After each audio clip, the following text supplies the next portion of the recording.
Hi, it's me again. I know I haven't been making videos a lot, or for very long, anyways, but lately I've been going back into a little idea I had of card games, and so I'm going to show you a couple of cards I have so far. This has been going on since last year, but it only showed like maybe 1 or 2 videos of it, and here it is. Some of the cards I have so far are basically just 8. That's what you need for the card game I have. It's called Fantasy versus Reality. Certain things from my life and just certain things I've kind of just made up over the years. Some of them make sense, other ones just are out of this world. Anyways, the reason why I'm telling you this because I've seen a lot of videos about TCG, from what I heard. And yeah, to say the least, I think the cards are very interesting, very cool. You should check out people with TCG cards. They're really cool people. Ideas you can make on your own, just making your own little game, having a blast.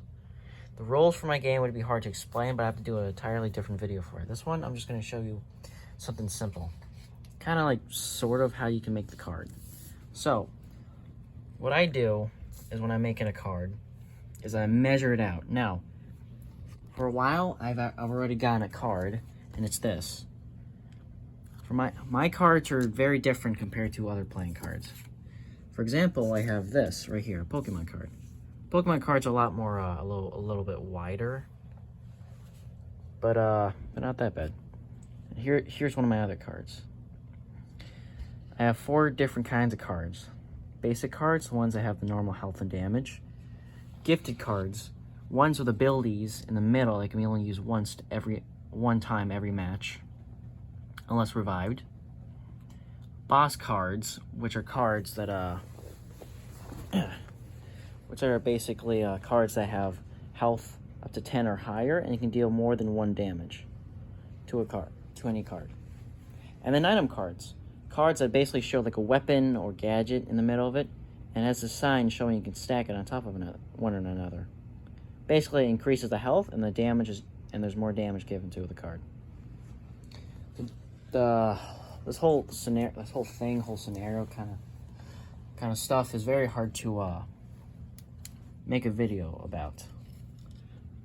But yeah, give me a second.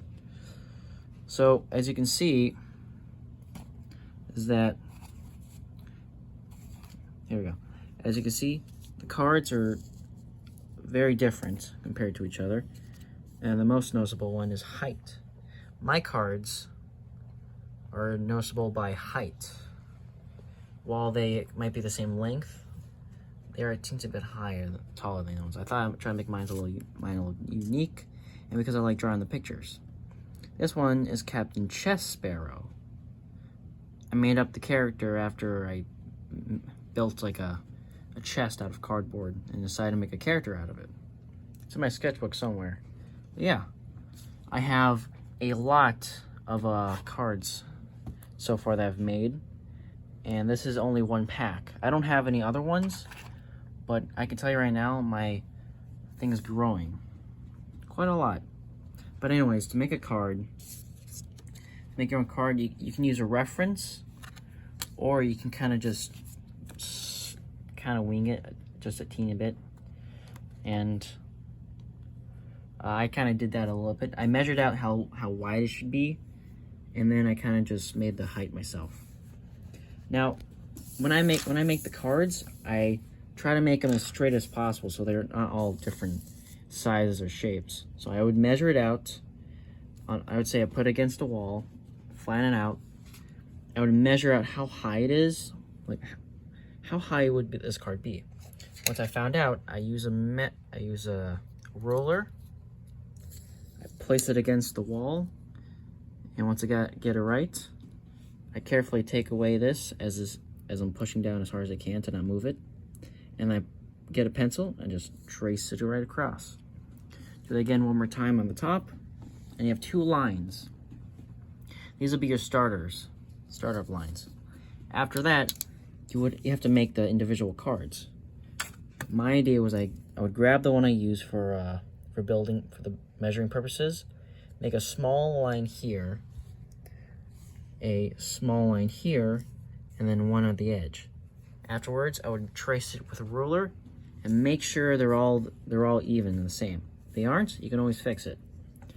Afterwards, after I'm done making the line, I repeat the process again 4 more times. Then, after we're done with that, we make the little slide where you write down the names, abilities, whatnot, and the health and damage. This one's much easier than the other ones.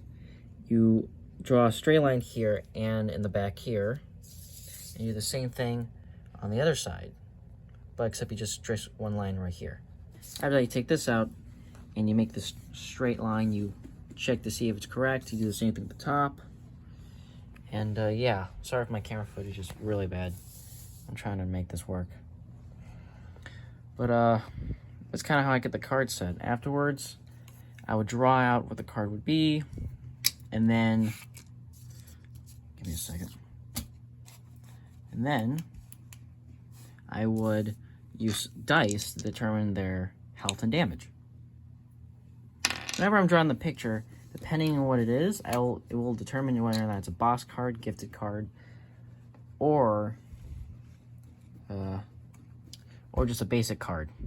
Item cards are ones where I have an idea of like an object or a weapon you can use in battle. Then I just draw that out. So the next thing to do, which is usually everyone's most problem, is to laminate things.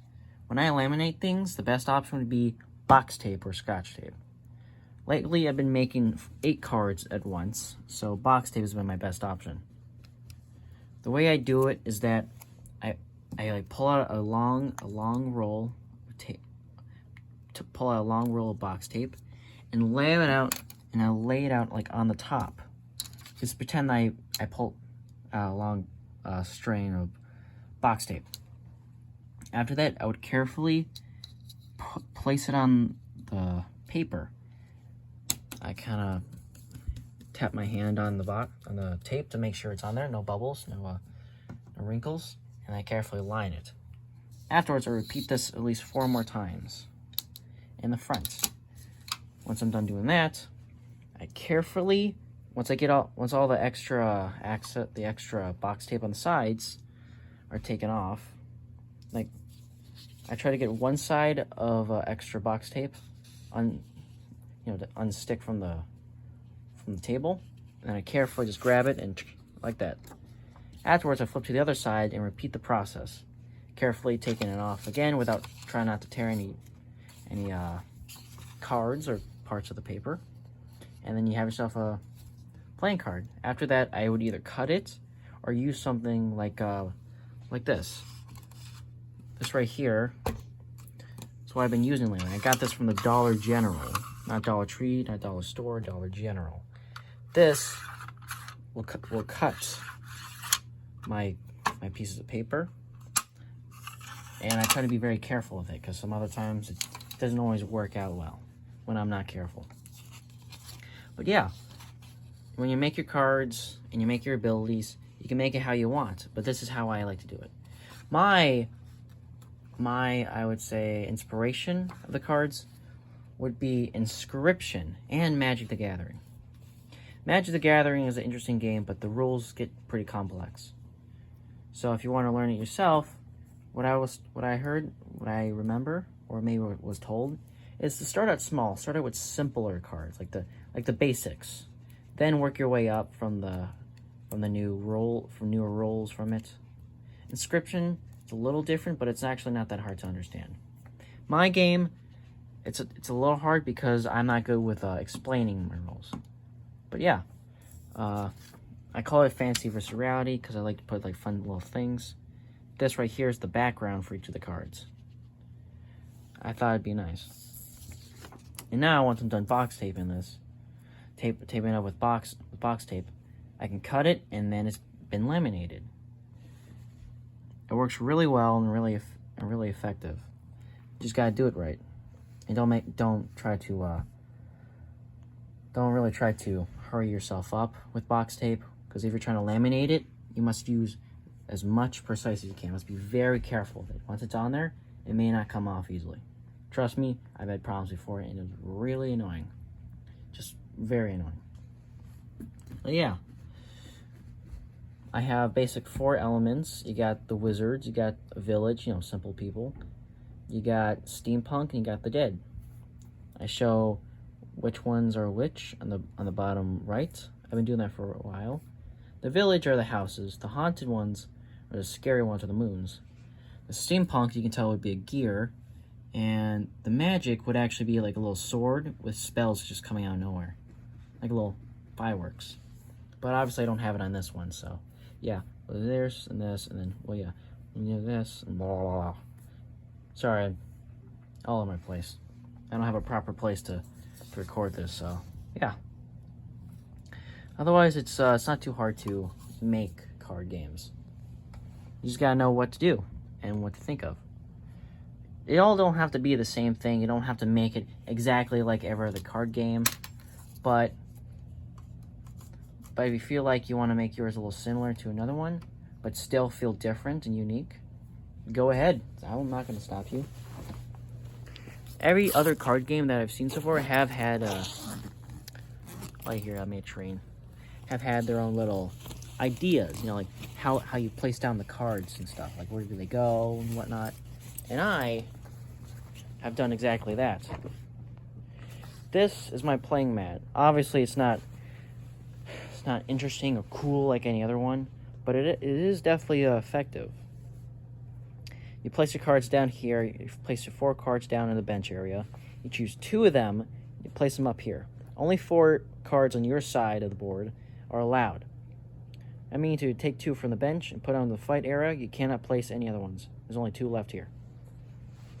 The whole point of the game is to make the other player run out of all 8 of the cards they've chosen to fight with. All 8. So, yeah. You can attack from each other, or you can try to make a little companions here. The game, I can explain more later when I have a separate video for that. But, anyhow, yeah, that's kind of it. I don't think this help you a lot, but, I mean, I don't know. I'll try to do a better one later on. Point is, though, you can use cards for use other playing cards for reference. You can use a ruler, trace it out. You can draw out little characters, then make their damages. Make the cards how you want them. This is how I like them. And then box tape, like I said, is a good idea to use for lamination, but you have to be careful when you're laminating them, or else you might mess up. Anyways, this was my video. Thanks for watching. Sorry I haven't uploaded anything in a while, but yeah, I mean, it's not too bad. It's something. Also, I like TCG, and I heard about Heroics, and I think their cards are very fun. I'd try to give this idea a try and showing you guys more about my fantasy versus reality card game. Anyways, this is Super W signing out. Bye!